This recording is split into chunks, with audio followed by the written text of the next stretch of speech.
नमस्कार दोस्तों, स्वागत है आपकी अपने YouTube channel yes for study में। आज हम सब फिर एक नए वीडियो के साथ क्लास की शुरुआत करते हैं। जैसा कि दोस्तों हम सब बिहार स्टेट के लिए प्रीवियस ईयर क्वेश्चन पेपर को सॉल्व कर रहे हैं। आज हम सब फिर एक नए पेपर को सॉल्व करेंगे, जिसमें हम सब कवर करेंगे आई टाइप टीचिंग से जो आपके 30 क्वेश्चन पूछे जाते हैं, अन्य दक्षता से जो 20 क्वेश्चन पूछे जाते हैं। टोटल 50 क्वेश्चन को कवर करेंगे, जो कि आपका स्टेट में 50 नंबर पक्का करेगा।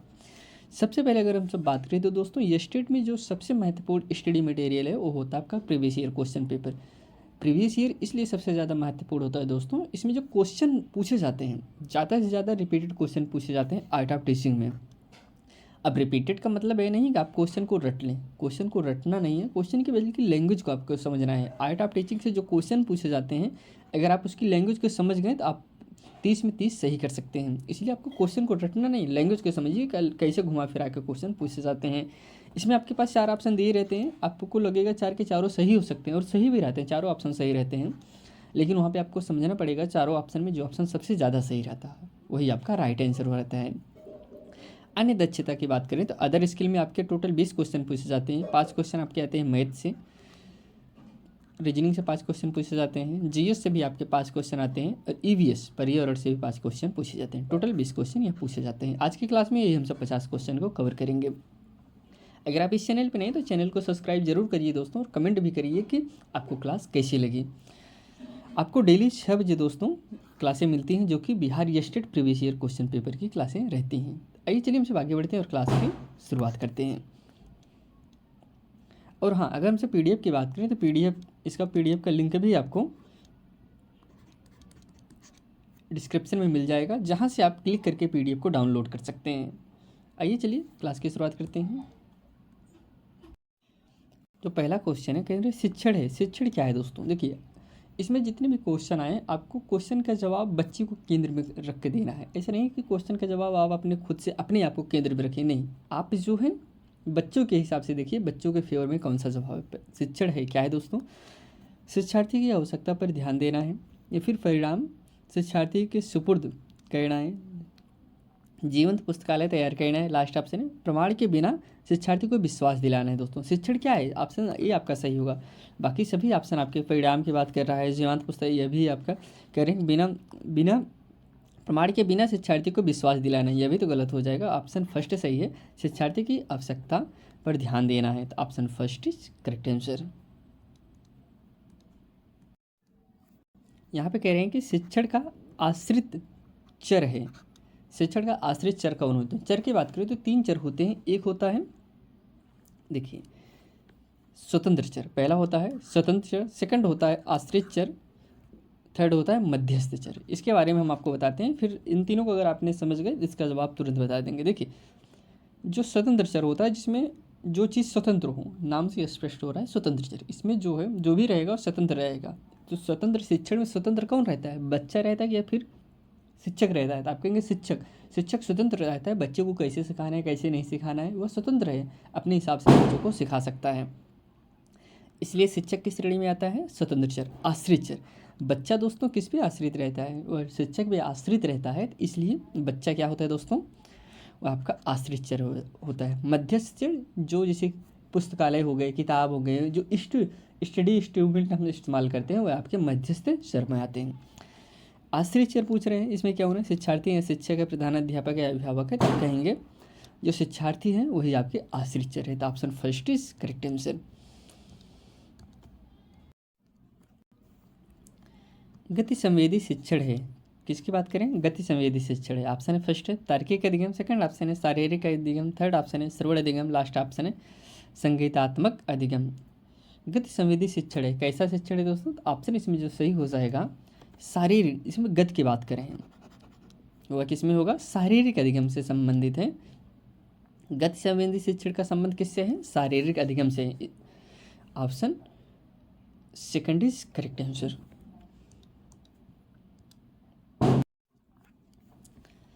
शिक्षार्थी के समग्र विकास पर बल देता है, क्या बल देता है? ऑप्शन फर्स्ट है विषय केंद्रित शिक्षण, सेकंड ऑप्शन है शिक्षार्थी केंद्रित शिक्षण, थर्ड ऑप्शन है क्रिया केंद्रित शिक्षण, लास्ट है एकीकृत शिक्षण।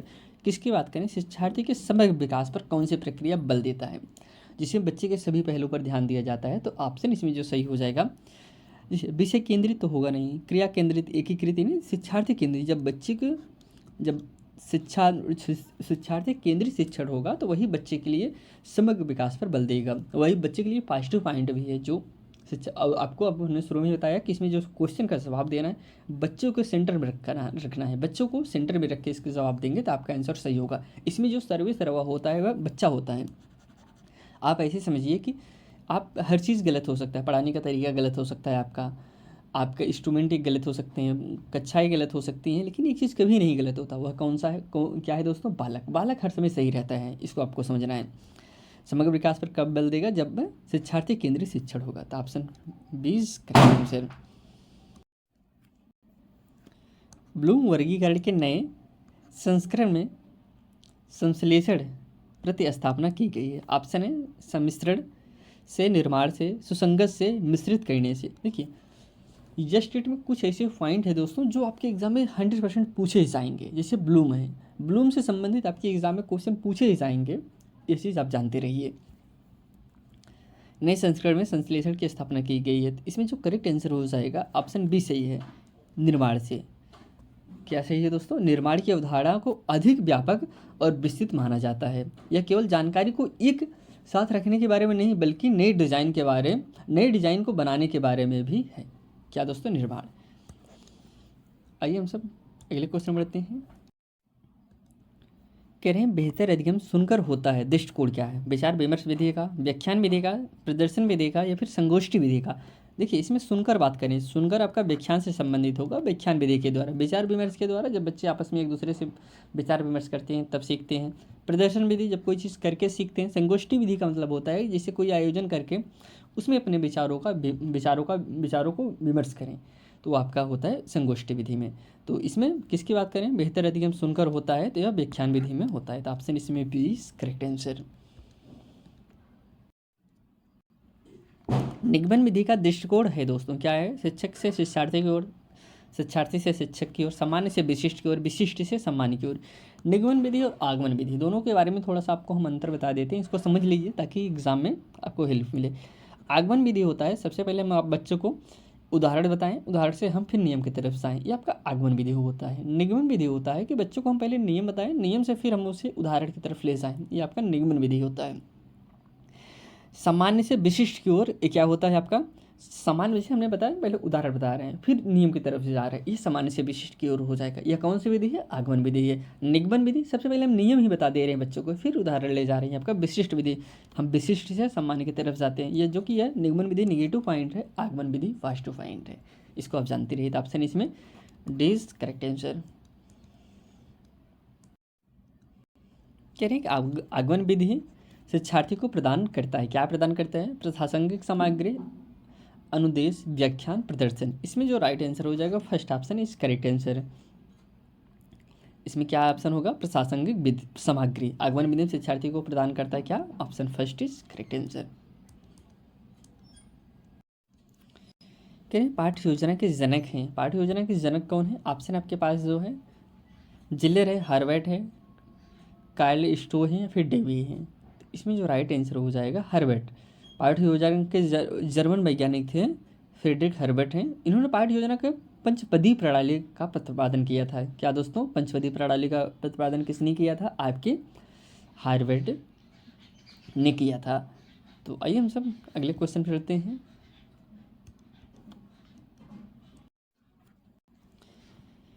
इवेंट्स ऑफ इंस्ट्रक्शन चरण का सृजन किया है दोस्तों। ऑप्शन है फर्स्ट मेरिल ने, सेकंड ऑप्शन है ब्लूम ने, थर्ड ऑप्शन है गिग्ने ने, या फिर लास्ट ऑप्शन है वाइगोस्की ने। इवेंट्स ऑफ इंस्ट्रक्शन, तो इसमें जो राइट आंसर हो जाएगा ऑप्शन इसमें सी सही है। कौन सा सही है दोस्तों? गिग्ने ने। अब इसमें जो चरण है, चरण की अगर हम सब बात करें तो प्रथम प्रारंभिक चरण होता है, अनुक्रिया चरण होता है, फिर 4 चरण होते हैं जिसमें पहला प्रारंभिक चरण हो गया, सेकंड ऑप्शन है अनुक्रिया चरण हो गया, थर्ड ऑप्शन है पुष्टिकरण चरण हो गया, लास्ट ऑप्शन है सुधार चरण हो गया। इसको आप जानते रहिए, ये 4 चरण होते हैं।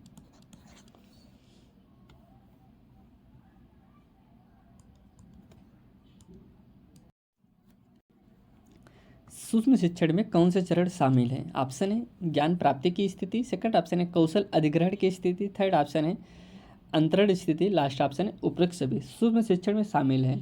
देखिए सबसे पहले आप सूक्ष्म शिक्षण के बारे में बताइए, सूक्ष्म शिक्षण होता है क्या है, किसके लिए होता है? यह दोस्तों शिक्षक के लिए होता है। जब शिक्षक ट्रेनिंग करता है, पढ़ाने के लिए ट्रेनिंग करता है, तो फिर उसमें उसे सूक्ष्म शिक्षण के जरिए बताया जाता है कि आपको कैसे ब्लैक बोर्ड पर खड़ा होना है, कैसे मिटाना है, कैसे बात करना है, इन सब के बारे में बताया जाता है। किसके लिए होता है? यह बच्चों के लिए नहीं, यह शिक्षक के लिए होता है। इसमें जो सूक्ष्म शिक्षण में शामिल है, ज्ञान की प्राप्ति की स्थिति यह भी है, कौशल अधिग्रहण की स्थिति यह भी है, अंतरण स्थिति यह, तो इसलिए इसमें राइट आंसर डी हो जाएगा। यह सभी आपके करेक्ट आंसर हैं। एक शिक्षक द्वारा श्यामपट्ट का सबसे अच्छा उपयोग किया जाता है। एक शिक्षक के द्वारा श्यामपट्ट का उपयोग सबसे अच्छा कब किया जाएगा? तो राइट आंसर इसमें पहले हम ऑप्शन देखते हैं। ऑप्शन क्या क्या है?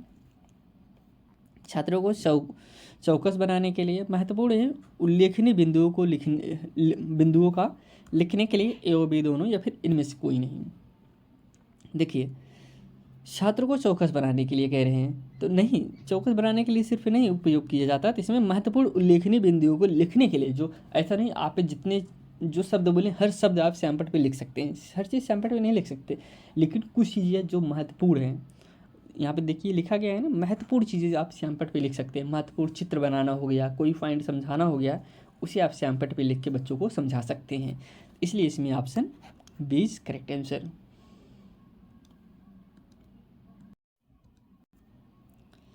अभिक्रमित अनुदेशक का विकास किसने किया? ऑप्शन फर्स्ट है स्किनर ने, पावलोव ने, फ्रायड ने, उपयुक्त से कोई नहीं। अभिक्रमित अनुदेशन का विकास किसने किया था दोस्तों? तो राइट आंसर इसमें स्किनर ने किया था। किसने किया था दोस्तों? स्किनर ने किया था। यह कौन से वैज्ञानिक थे? एक अमेरिकी मनोवैज्ञानिक थे जो अनुक्रिया सिद्धांत के प्रतिपादक हैं दोस्तों। बहुत ही महत्वपूर्ण है, अनुक्रिया सिद्धांत के प्रतिपादक कौन है? आपके स्किनर महोदय हैं। Option first is correct answer.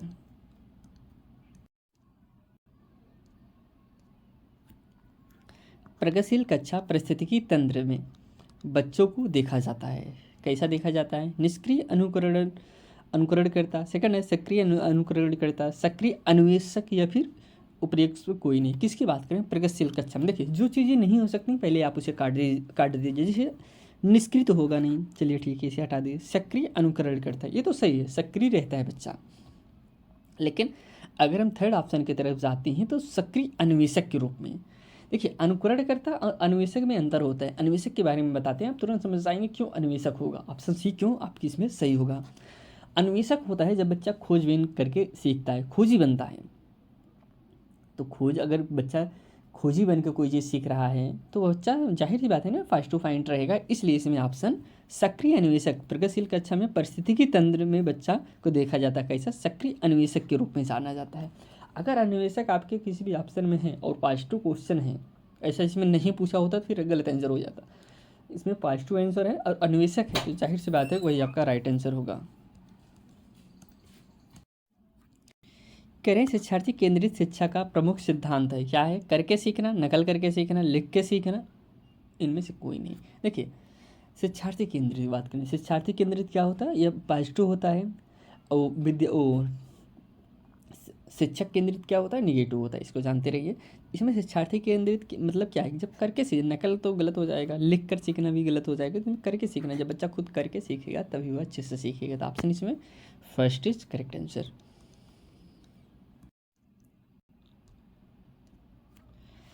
पाठ्य पुस्तक का उद्देश्य होना चाहिए। कैसा उद्देश्य होना चाहिए? किसी विशेष विषय में पाठ्यक्रम के शिक्षण और सीखने का मार्गदर्शन करना। सेकंड ऑप्शन है सोचने की क्षमता को कम करना, ए और बी दोनों, या फिर इनमें से कोई नहीं। पाठ्य पुस्तक का उद्देश्य होना चाहिए, क्या होना चाहिए? देखिए जो पॉइंट गलत हैं पहले आप उसे काट दीजिए, जो नहीं हो सकते हैं। आप कहेंगे सोचने की क्षमता को कम करना, क्या सोचने की क्षमता को कम करेगा? नहीं। और जब हमने बी को काट दिया तो सी ऑटोमेटिक कट गया। अब बचा क्या? फर्स्ट ही बचा, किसी विशेष विषय ये पाठ्यक्रम में शिक्षण और सीखने का मार्गदर्शन करना। तो option first is right answer. विश्वविद्यालय का पुस्तकालय बजट पारित किया जाता है सीनेट द्वारा, कार्यकारी परिषद द्वारा, अनुसंधान द्वारा, या फिर अकादमिक परिषद द्वारा। विश्वविद्यालय का पुस्तकालय बजट किसके द्वारा पारित किया जाता है? तो इसमें जो करेक्ट आंसर हो जाएगा वह कार्यकारी परिषद के द्वारा यह बजट पारित किया जाता है। तो ऑप्शन इसमें जो सही होगा B option is correct answer.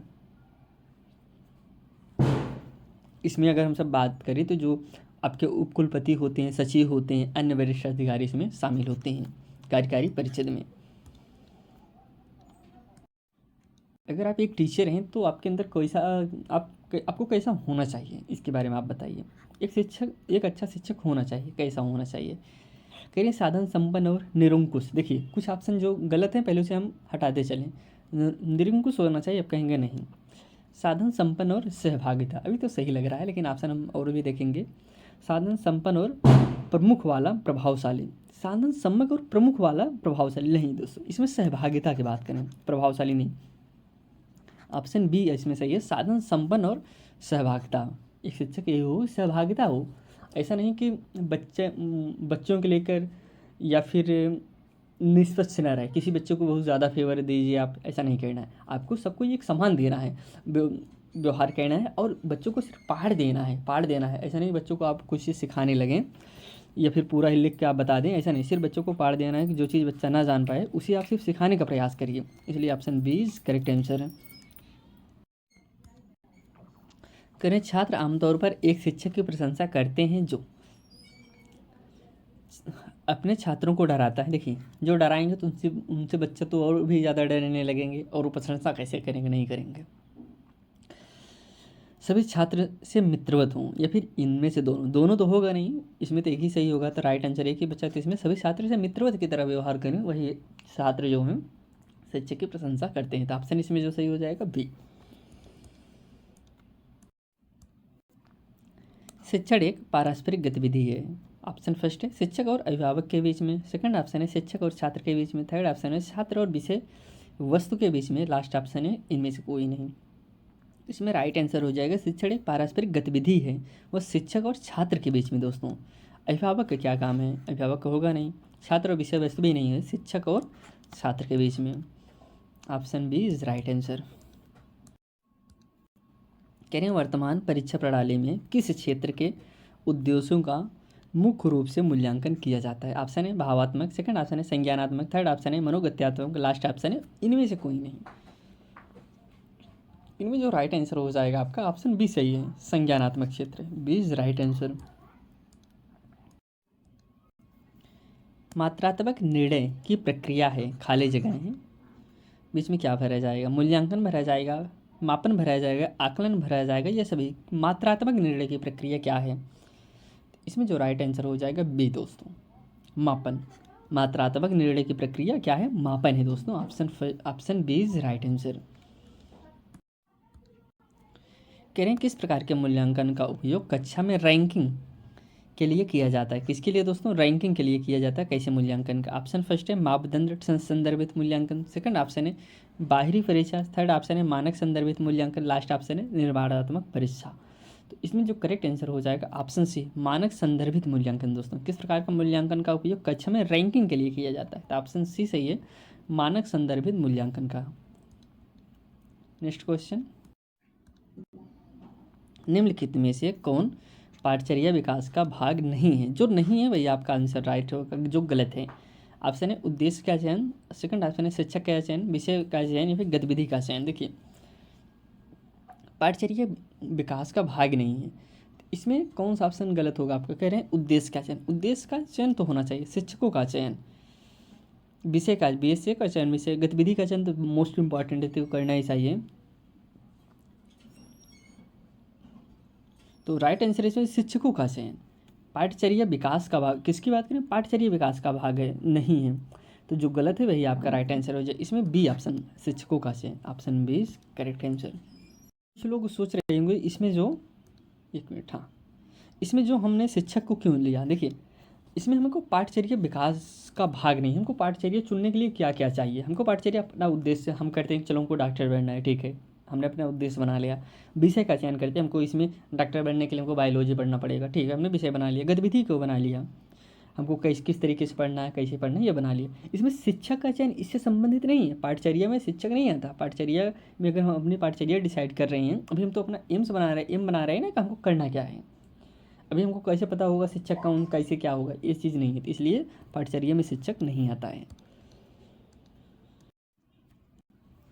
किसी विषय के प्रसंग को विशिष्ट समय में पूरा करने की एक रूपरेखा है। क्या है दोस्तों? पाठचर्या है, पाठ्यक्रम है, पाठ है या फिर पाठ सहगामी गतिविधि है। तो इसमें जो करेक्ट आंसर हो जाएगा ऑप्शन बी सही है। क्या है? पाठ्यक्रम है। Option B is right answer.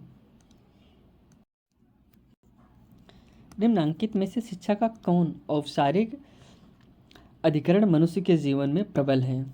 Option है विद्यालय, परिवार, समाज, इन यह सभी। तो आप कहेंगे किसकी बात करें? निम्नांकित में शिक्षा का कौन सा औपचारिक अभिकरण है? औपचारिक की बात करें तो इसमें जो मनुष्य के जीवन में प्रबल है तो विद्यालय हो जाएगा। औपचारिक अनौपचारिक दोनों अंतर होता है। अनौपचारिक पूछा होता तो गलत हो जाता, दूसरा आंसर होता, लेकिन यहाँ औपचारिक पूछा है तो औपचारिक अभिकरण में वे संस्थाएं या संगठन होते हैं जहाँ शिक्षा की प्रक्रिया नियोजित ढंग से चलती है। यहाँ से दोस्तों नियोजित, जैसे विद्यालय हो गया, महाविद्यालय हो गया, ये सब आपके यहाँ पे एक सिस्टम से पढ़ाई होती है। अगर इसमें अनौपचारिक पूछा था तो अनौपचारिक के आपके परिवार भी होता है, समाज भी होता है, तो ये सब आपके राइट आंसर हो जाते हैं। इसमें औपचारिक पूछा है जहाँ पे क्रमबद्ध पढ़ाई हो। कह रहे हैं कि संविधान के किस अनुच्छेद के द्वारा शिक्षा को मौलिक अधिकार का दर्जा मिला है? तो आप अनुच्छेद 12, अनुच्छेद 14, अनुच्छेद 21 है या फिर अनुच्छेद 21। तो इसमें जो करेक्ट आंसर हो जाएगा ऑप्शन सी, अनुच्छेद 21 में कहा गया है कि 6 से 14 वर्ष तक बच्चों को निःशुल्क अनिवार्य शिक्षा की अधिकार अधिनियम किसके तहत? 2009 के तहत। यह 2009 के माध्यम से ही संविधान में इसे शामिल किया गया था। इसको जानते रहिए।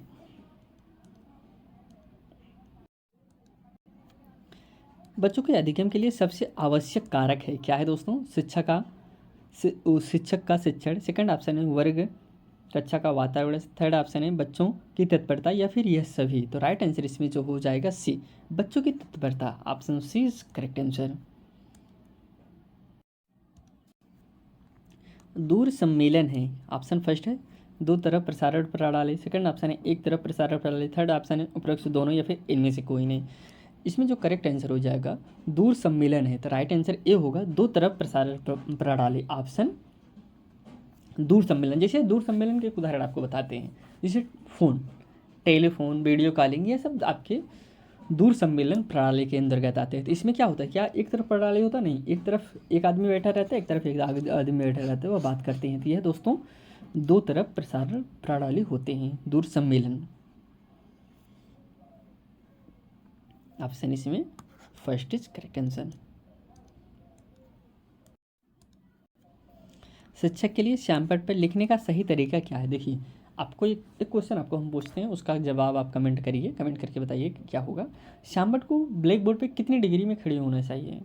ब्लैक बोर्ड पर कितनी डिग्री में खड़े होना चाहिए? इसका जवाब आप कमेंट करिए। श्यामपट्ट पर लिखने का सही तरीका क्या है? अस्पष्ट और तेज लिखें। क्या ये सही है? आप कहेंगे नहीं, तेज नहीं, अस्पष्ट लिखना चाहिए लेकिन तेज नहीं लिखना चाहिए। महत्वपूर्ण बिंदुओं को लिखना चाहिए। तभी सही तो लग रहा है, लेकिन और भी देखें। पहले बातों को लिखना और तब छात्रों को पढ़ने के लिए कहना।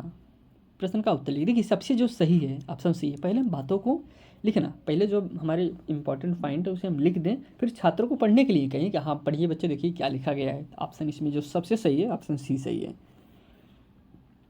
यहाँ पे हम सब दोस्तों आर्ट ऑफ टीचिंग से जो 30 क्वेश्चन आपके पूछे जाते हैं उसको कवर किए। आई होप वीडियो आपको अच्छा लग रहा है दोस्तों। आप कमेंट करके ज़रूर बताइए कि यहाँ तक के क्वेश्चन को आपको कैसे लगे, आपके एग्ज़ाम के पॉइंट ऑफ व्यू से हेल्पफुल हो रहे हैं कि नहीं हो रहे हैं, एग्ज़ाम में क्वेश्चन ऐसे मिल रहे हैं कि नहीं मिल रहे हैं, इसके बारे में आप कमेंट जरूर करिए। और चैनल को भी सब्सक्राइब करिए दोस्तों, और लाइक भी करिए।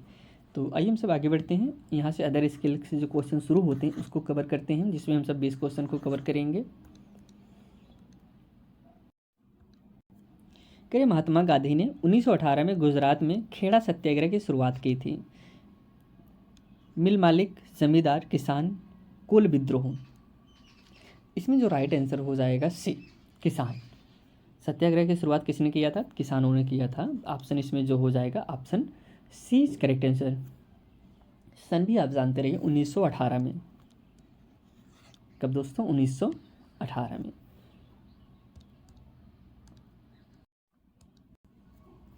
निम्नलिखित में से कौन सा सुमेलित नहीं है? जो सुमेलित नहीं है उसको आपको बताना है। फिरोजाबाद कांच की चूड़ियों के लिए प्रसिद्ध है। भागलपुर रेशम के लिए प्रसिद्ध है। जलंधर दोस्तों खेल सामग्री या फिर सांभर राजस्थान या दोस्तों हाथ में ब्लॉक पेंटिंग के लिए प्रसिद्ध है। अब इसमें जो गलत है उसको आपको बताना है। जो सांभर है दोस्तों ऑप्शन डी, ये आपका गलत है, ये सुमेलित नहीं है। सांभर राजस्थान में भारत की सबसे बड़ी खारे पानी की झील के लिए प्रसिद्ध है। यहाँ नमक का बहुत बड़ा स्रोत है, इसके लिए प्रसिद्ध है, ना कि हाथ में ब्लॉक प्रिंटिंग के लिए प्रसिद्ध है। तो ऑप्शन इसमें डी इज करेक्ट आंसर। भारतीय मसालों का शीर्ष आयातक देश कौन सा है? चीन है, यूएसए है, वियतनाम है, बांग्लादेश है। तो भारत के मसालों का जो शीर्ष आयातक देश है तो वह आपका यूएसए है। तो ऑप्शन इसमें बी इज करेक्ट आंसर।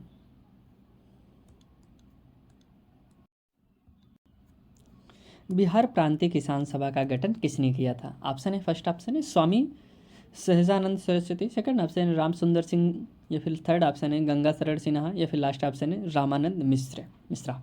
तो राइट आंसर इसमें जो बात करेंगे कि बिहार प्रांतीय किसान सभा के गठन किसने किया था, तो इसमें जो राइट आंसर हो जाएगा ऑप्शन ए सही है, स्वामी सहजानंद सरस्वती। तो ऑप्शन इसमें ए इज करेक्ट आंसर। भारत में निर्मित प्रथम क्रूज शिप का नाम क्या है? ऑप्शन है गंगा विलास है, सेकंड ऑप्शन है भरत विलास है, थर्ड ऑप्शन है हिस्ट्रो विस्टा है, या फिर लास्ट ऑप्शन है भारत कैफे। भारत निर्मित प्रथम क्रूज शिप का नाम क्या है? तो इसमें जो करेक्ट आंसर हो जाएगा वह आपका ऑप्शन गंगा विलास है, जो कि 2023 में चली थी दोस्तों। कहाँ से? भारत में निर्मित प्रथम क्रूज शिप का नाम क्या है? गंगा विलास है। इसको आप जानते रहे, वाराणसी से यह चला था, यह आपका गंगा विलास। इसको जो है प्रधानमंत्री ने हरी झंडी दिखाकर इसको रवाना किए थे। ऑप्शन इसमें ए इज करेक्ट आंसर। ओजोन स्तर के उच्च होने पर जीवित रहने के लिए किस प्रकार की सावधानियां बरतनी चाहिए? ऑप्शन है कम ड्राइव करें, सेकंड है हाइड्रेट रहें, या फिर ए और बी दोनों है, या फिर लंबी सैर के लिए जाओ। तो इसमें जो करेक्ट आंसर हो जाएगा ऑप्शन इसमें सही है दोस्तों, सी, ए और बी दोनों। कम ड्राइव करें, हाइड्रेटेड रहें। Option B is correct answer.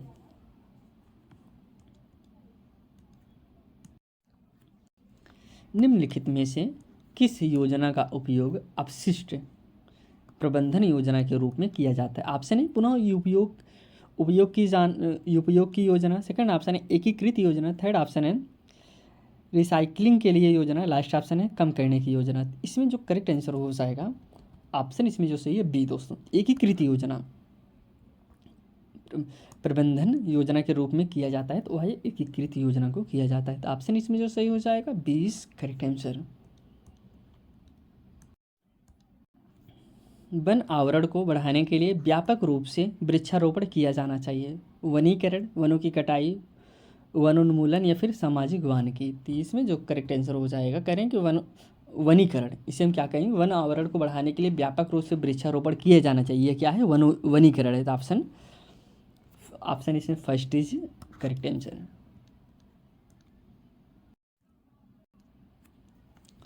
महासागरों के बड़े प्रभावी खाली जगहें के कारण समुद्र का तापमान भूमि के तापमान की तुलना में अधिक धीरे धीरे बढ़ता है, क्यों?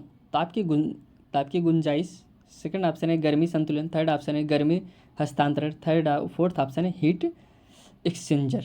तो इसमें जो करेक्ट आंसर हो जाएगा ऑप्शन हो जाएगा ए दोस्तों, ताप की गुंजाइश।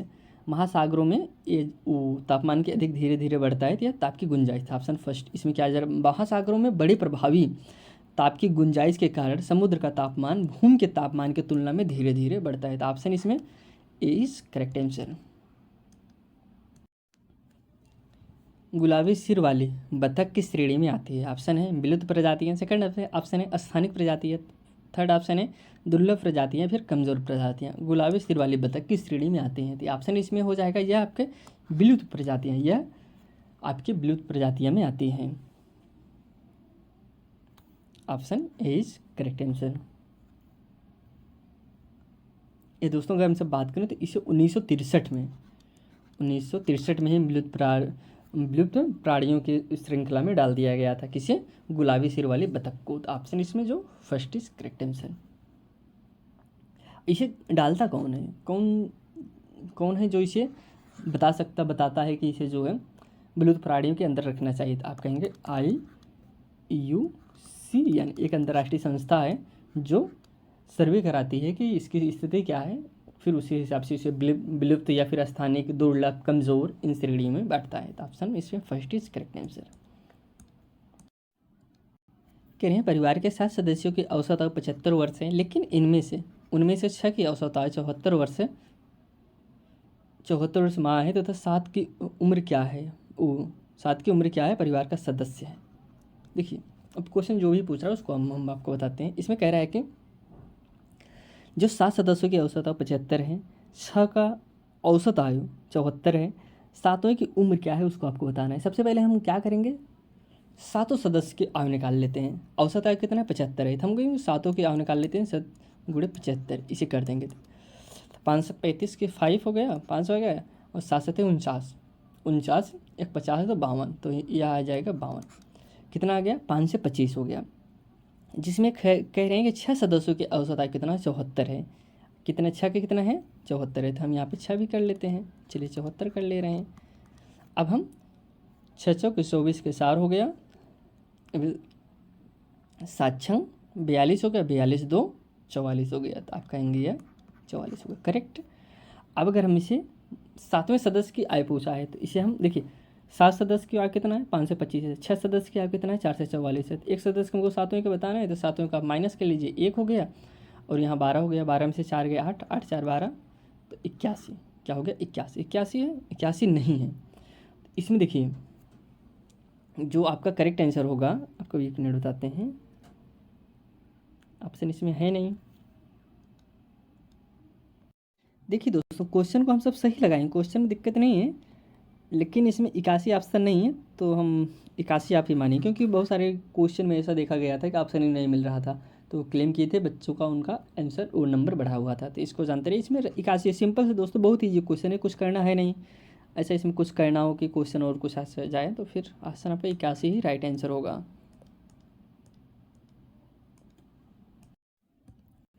कह रहे हैं कि 13,000 रुपये की राशि को 5% प्रतिवर्ष साधारण ब्याज की दर से 5 वर्ष के लिए उधार दिया जाता है, तो 5 वर्ष के बाद कितनी राशि प्राप्त होगी। देखिए किसकी बात करें, साधारण ब्याज की बात करें, तो साधारण ब्याज का पहले आपको सूत्र हम बता देते हैं। सूत्र होता है मूलधन गुणे दर गुणे समय। तो हमारे पास मूलधन क्या है 13,000 है, सूत्र में रख देते हैं, सूत्र लिखें वैसे ही आपको बताते हैं। पहले मूलधन बताते हैं, मूलधन आपके पास क्या है, मूलधन आपके पास 13,000 है। इसके बाद दर की अगर हम सब बात करें तो 5% है, और समय की बात करें तो समय आपके पास कितना है दोस्तों 5 वर्ष बाद 5 ही है। इसे हम सूत्र में रख देते हैं, सूत्र में रखेंगे मूलधन गुणे दर गुणे समय बटे 100। इसी को आप सॉल्व कर दीजिए, आपका राइट आंसर आ जाएगा। 13 से 0 से 0 कट गया, बचा 130, 5 25 25, और यहाँ पे 30 आ गया, 1 से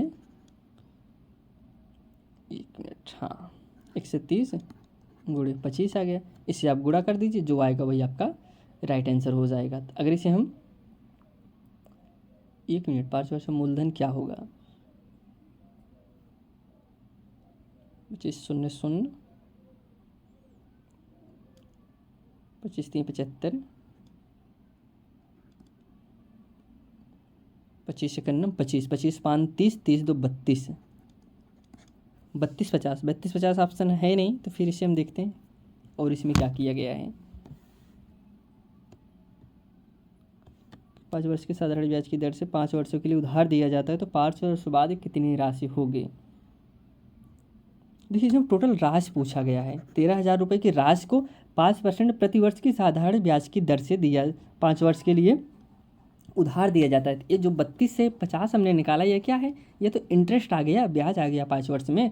अब हमारे पास राशि कितनी है, राशि हमारे पास 13,000 है, तो हमको पूछा है कि 5 वर्ष बाद कितनी राशि प्राप्त होगी, टोटल 5 वर्ष बाद कितनी राशि मिलेगी। तो इसमें हमको इसको 13,000 में 32 से 50 को जोड़ दीजिए। 13,000 अगर 13,000 में 32 से 50 को जोड़ते हैं, इसे 0 कर दिए, 5 हो गया, 2 हो गया, 3 3 6 हो गया, 1 हो गया, 16,250 कहीं पे है, तो option D is correct answer.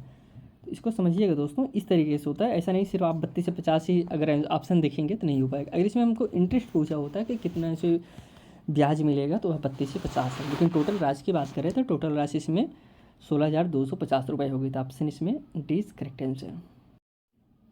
करें 54.327 गुणे 357.2 फिर गुणे 0.0057 के समान है। किसके समान है, इसी जब हम सॉल्व करें, देखिए यहाँ पे आपको 10 से गुणा करना पड़ेगा इसको, आपको 10 से गुणा करना पड़ेगा, इसे आपको 100 से गुणा करना पड़ेगा। इसे ऐसे रहने दीजिए। जब इसे सॉल्व करेंगे तो हमारे पास जो आंसर आएगा 5.4327 आएगा, गुणे 3.572 आएगा, गुणे 5.7 आएगा। तो ऑप्शन इसमें जो सही हो जाएगा option B is correct answer. इसमें कुछ करना नहीं, आप गुणा करिए, सॉल्व हो जाएगा। अगले क्वेश्चन चलते हैं। 4 अंकों की सबसे बड़ी से बड़ी संख्या जो 15, 25, 40, 75 से विभाज्य है। सबसे पहले 5 अंकों की जो सबसे बड़ी संख्या होती है क्या होती है? 9, 9, 9, 9। सबसे बड़ी संख्या यही है 4 अंकों की, इससे बड़ी संख्या कोई नहीं। इसमें अगर हम ये संख्या जोड़ेंगे तो 5 अंक हो जाएगा। तो हम सबसे पहले 15, 25, 40 और 75 का एलसीएम लेते हैं। एलसीएम लेने के बाद इसे आप ऐसे एलसीएम ले सकते हैं। एलसीएम लेने को हमको 6 से एलसीएम आ रहा है। अगर हमारा एलसीएम 6 से आ रहा है, देखिए थोड़ा सा लॉजिक समझिए, अगर एलसीएम हमारे 6 से आ रहा है तो जो भी सबसे बड़ी संख्या होगी वह 6 से विभाज्य जरूर होगी। देखिए सबसे पहले हम ऑप्शन से ही आप सॉल्व कर दीजिए। जैसे फर्स्ट ऑप्शन आपका होगा नहीं, तो एलसीएम है। देखिए 94 है, 96। देखिए 6 से कोई संख्या कट रहा है। 6 से काटने के लिए अब सबसे पहले हम शुरू का ही काट ले रहे हैं ना। जैसे 9 है, 90। देखिए 6 से कट रहा है, 6 के नाम 7, 3, 6 पंचे 30, 90 तो कट रहा है। अब बी ऑप्शन हो सकता है, लेकिन हम 94 तो कटेगा नहीं, होगा नहीं। इसके बाद हम देखते हैं 96, 6 के नाम 6, 6 36। हाँ, ये अभी तो कट जा रहा है 36, 9006 से। तो ऑप्शन सी सही हो जाएगा, क्योंकि 9000 से 9006 से बड़ा है, तो इसलिए ऑप्शन इसमें सी करेक्ट आंसर। कह रहे हैं यदि एक पेड़ की छाया की लंबाई कम हो रही हो तो उन्नयन कोण है क्या दोस्तों? बढ़ रहा है, घट रहा है, वही रहता है, या फिर इनमें से कोई नहीं? दोस्तों वह कोण क्या होगा? बढ़ रहा है। अगर छाया जो है लंबाई कम हो रही तो उन्नयन कोण बढ़ रहा है। Option first is correct answer. इसमें आपको संबंध बताना है। सरसों का संबंध बीज से है, तो गाजर का संबंध क्या है? जड़ से है, उपजे से है, फल से है, पुष्पे से। आप कहेंगे सर गाजर का संबंध किससे है? तो गाजर का संबंध आपका जड़ से ही होता है। तो ऑप्शन इसमें फर्स्ट इज करेक्ट आंसर। वह शब्द चुनें जो समूह के अन्य शब्दों से सबसे कम मिलता जुलता है। विकर्ण है, स्पर्श रेखा है, व्यास है, त्रिज्या है। देखिए इसमें जो अलग है उसको आपको बताना है। इसमें ए दोस्तों विकर्ण है। स्पर्श रेखा, व्यास और त्रिज्या का संबंध वृत्त से है, लेकिन विकर्ण का संबंध वृत्त से नहीं है। ऑप्शन इसमें फर्स्ट इज करेक्ट आंसर।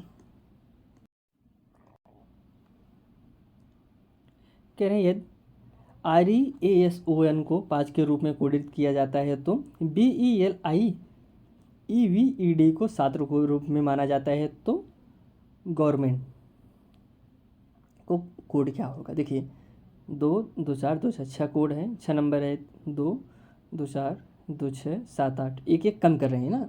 तो इसमें देखिए 6 टोटल लेटर 6 थे तो -1 किए, फिर उसके बाद टोटल लेटर 8 थे तो -1 किए। गवर्नमेंट में कितने लेटर हैं? तो अगर बात करें तो वो 1 2 3 4 5 6 7 8 9 10, तो इसमें हम सब 10 में से -1 करेंगे, बराबर 9 आएगा। तो ऑप्शन इसमें 20 करेक्ट आंसर।